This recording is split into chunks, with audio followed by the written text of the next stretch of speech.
네, 안녕하세요. 학교 현장의 최신 동향을 읽어주는 방송, 절대 놓칠 수 없는 방송, 스쿨 트렌드입니다.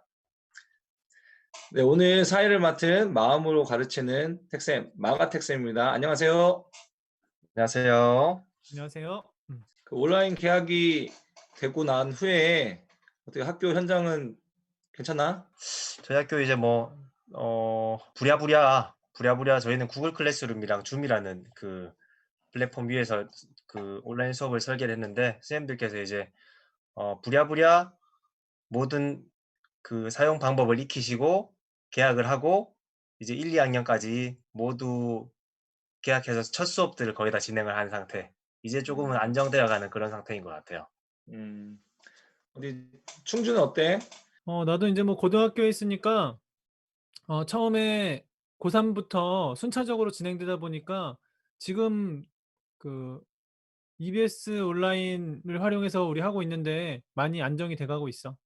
음, 근데 여러 가지 이 온라인 계약 이후에 원격 수업을 준비하면서 좀 힘들었던 부분들이 있었을 것 같은데 주변 선생님들이나 아니면 너네가 겪었던 거 그동안 2주 정도 준비하면서 이 온라인 수업에 대한 문제점들이 있으면 좀 얘기 좀 해 줘 봐.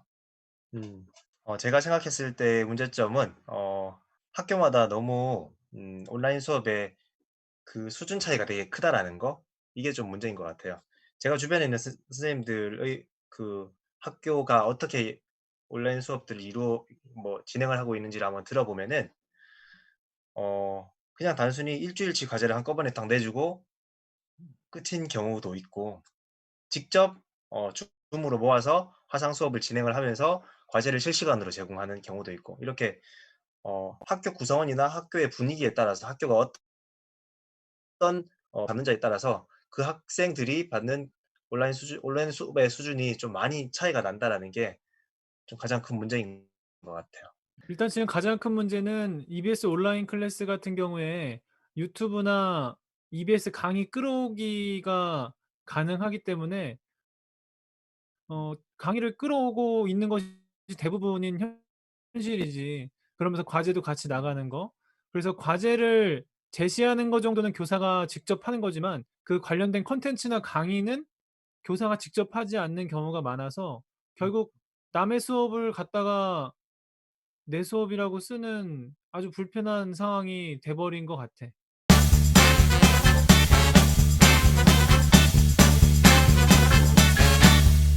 사실 그 EBS 온라인 클래스를 보면 우리 체육 과목 같은 경우는 처음에는 강의가 개설이 안 돼 있다가 인제 강좌가 인제 만들어졌잖아. 그래서 한편으로는 '아 이게 타교과처럼 강좌가 좀 많았으면 이 악마의 유혹 같은 그런 좀 유혹을 느끼기도 했었는데 그러면 그 온라인 수업 강의를 그대로 끌어오는 거를 한번 좀 더 고민을 해 보자. 우리가 직접 수업을 할 것이냐 아니면 그 온라인 수업을 끌어와서 할 것이냐를 고민하는 데 있어서 교사의 역할이 어떻게 변화돼야 되고 또 교사의 역할이 여러 가지 적용이 돼야 되는 건지 한번 얘기를 해 봤으면 좋겠어. 일단 지금 현재 교사들이 해야 될 일은 교육과정 재구성과 인제 학생들이 잘 학습할 수 있도록 안내하는 역할을 하는 게 중요할 것 같아. 강의를 전문적으로 촬영한다는 거는 어느 정도 어차피 한계가 있는 부분이고 차라리 지금 잘 돼 있는 강의를 활용하되 그거를 어떻게 잘 좀 쪼갤 것인가. 예를 들어 40 분짜리 강의가 있는데 통으로 그냥 갖다 집어넣어 놓고 그냥 "들어라." 들어서 뭐 어떤 문제를 풀거나 과제를 해라. 이런 식으로 제시되는 거는 쪼끔 정말 그건 자기 수업이 아닌 것 같다는 생각이 들고 결국 선생님이 가르치고자 하는 그동안 뭐 교실에서 좀 재미있게 위트 있게 나름대로 뭐 수업을 재구성했다면 그런 선생님의 멘트가 중간중간 들어가면서 강의도 끌어오고 그래서 짧게나마 3 분이든 5 분짜리든 선생님이 학생들한테 꼭 하고 싶은 말 정도는 촬영을 해서 업로드를 하고 강의를 끌어오고 그런 식의 역할이 현재로서는 가능한 방법이 아닌가 싶어. 음. 학교 같은 상황에서는 기본적으로 선생님들께서 원래 동교과끼리의 협의가 잘 이루어지는 학교예요. 그래서 음.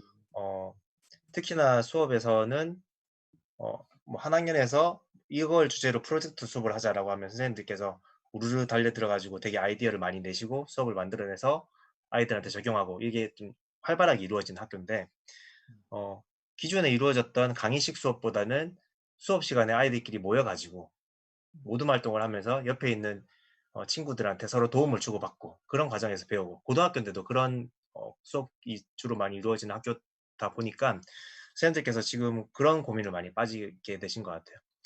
음. 본인이 직접 영상을 찍어 가지고 수업을 하시는 선생님들께서 되게 많으세요. 열정적으로 또 옆에 선생님이랑 같이 만들어서 영상을 제작하시는 분들도 계신데 문제는 이렇게 하다 보니까 사실 지식 전달 그 이외의 것이 안 이루어지고 있다라는 게 온라인 수업의 가장 큰 문제다라고 인식하시고 계신 것 같아요. 지금 자리는 잡았어.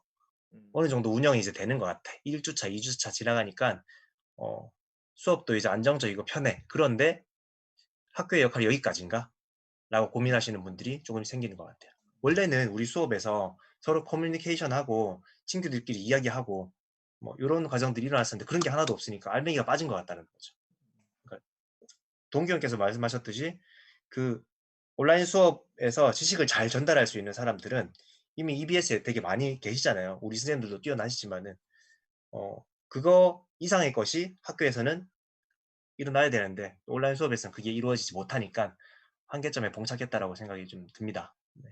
결국에는 인간적인 교감이 없는 수업이 이루어지고 있다는 게 가장 큰 문제인 것 같고 사실 맞아요. 수업에서 인제 우린 체육이지만 뭐 나도 학창 시절 돌아보면 나랑 정말 이제 호흡이 잘 맞는 선생님의 눈빛이나 어떤 이런 말투를 보면서 혹시 내가 졸리더라도 그 선생님을 위해서라도 내가 안 자려고 노력하기도 하고 또 또 내가 빠지면 우리 친구들 모둠에서 뭔가 협업이 잘 안 되니까 공부를 하기 싫거나 수업을 듣기 싫어도 나름대로의 책무성을 갖고 수업에 참여하게 되는데 그런 과정이 없고 지금 학생들이 인제 단방향 방식의 수업에 참여하게 될 때 어떤 태도로 듣고 있는지 뭐 어떤 마음가짐으로 참여하고 있는지에 대한 피드백이 전혀 안 되니까 이게 진짜 '공교육으로서 역할을 하고 있는 게 맞는가.'라는 생각이 들 수밖에 없지. 우리 학교도 마찬가지인데 이런 수업 준비를 하면서 느끼는 그 어려움들보다는 이제 앞으로 지금 이 상황을 상황 안에서 너무나도 제한 교육의 효과가 나타난다는 거지. 그러니까 학생과 교사 간의 그런 상호작용이 되게 간절적으로 나타나고 그리고 우리가 알듯이 좋은 선생님을 통해서 좋은 교사를 통해서 뭐 수업 방법이나 어떤 것은 그 여러 가지가 있지만 '아 이 선생님 수업은 재밌어. 이 선생님 수업은 나 듣고 싶어.' 그래서 그 과목을 좋아할 수도 있고 그 과목에 더욱더 흥미를 느끼는 건데 지금은 그 좋은 교사에 대한 그 간접 교수 뭐 말투라든지 표정이라든지 이런 게 잘 전달되지가 않기 때문에 좀 어려운 부분이 있는 것 같아. 또 하나는 그 인성 교육과 그리고 또 이 사회성 교육이 이 온라인 계약 이 원격 수업 상황 속에서는 좀 제한적이라는 것도 좀 여러 선생님들께서 좀 안타깝다는 표현을 많이 해 주시는 것 같아요.